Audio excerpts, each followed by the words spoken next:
कानपुर के बिल्हौर में देर रात पुलिस और बदमाशों के बीच हुई मुठभेड़ में एक सीओ समेत 8 पुलिसकर्मियों के शहीद होने की खबर के बाद उनके गृहग्रामों में भी अब मातम छा गया है। शहीद सीओ देवेंद्र मिश्रा बांदा जिले के सहेवा गांव के रहने वाले थे। शहीद सीओ देवेंद्र मिश्रा के पैतृक गांव में गम का माहौल बना हुआ है तो घर में पुलिस तैनात कर दी गई है।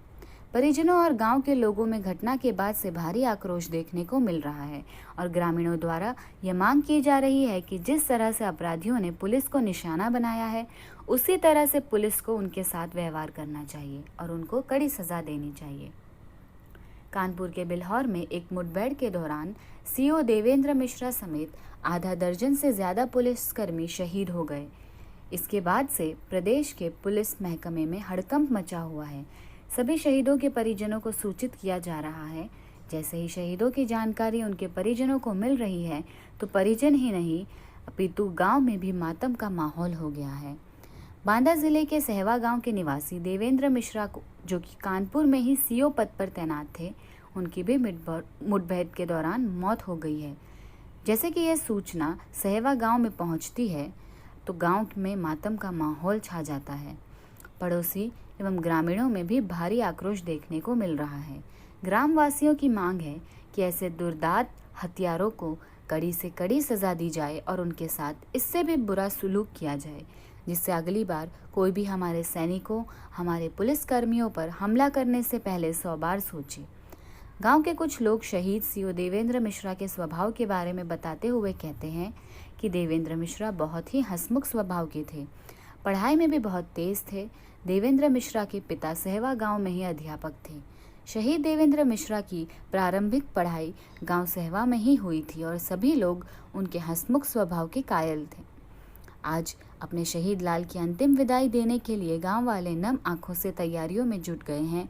वहीं स्थानीय पुलिस अमला भी शहीद के गांव पहुंच चुका है।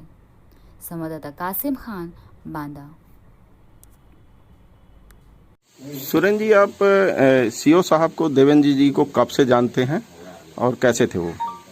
हम शुरू से जानते हैं उनको, क्योंकि वो हमसे बड़े हैं। जब से हम लोग सूता हमें है तब से थे।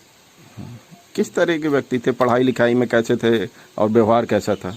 बहुत अच्छे व्यक्ति थे, व्यवहार कुशल थे उनका और हंसमुख स्वभाव के थे वो। ठीक। कैसा महसूस कर रहे हैं आज वो हमारे बीच में नहीं है, आपके बीच में? आज मैं क्या, पूरा गांव दुखी है घटना को। जब से जानकारी हुई सब लोग परेशान। क्या चाहते हैं? अब जिन्होंने घटना की है उनको कम से कम फांसी तो हो। ऐसे व्यक्ति को फांसी से कम कोई सही। आपसे उनका किस तरह का परिचय था? गांव के रिश्ते से वो हमारे मामा हैं, पड़ोसी हैं। और कुछ खास बात उनके बारे में बताना चाहिए? खास बात तो यही है ज़्यादा, क्योंकि बड़े होने के नाते हम लोग उनके पास कम बैठना उठना रहा है, लेकिन वो हंसमुख स्वभाव के थे। जब वो गांव आते थे तब हमेशा उनके जो हम उम्र लोग थे या थोड़ा छोटे बड़े, वो सभी लोग आते थे उनसे मिलने। करीब करीब भीड़ लगी रहती थी जब वो आते थे। अगर 1 घंटे के लिए भी आते थे तो उनसे मिलने काफ़ी लोग आते थे। कब मिले थे आप उनसे इसके पहले आखिरी बार?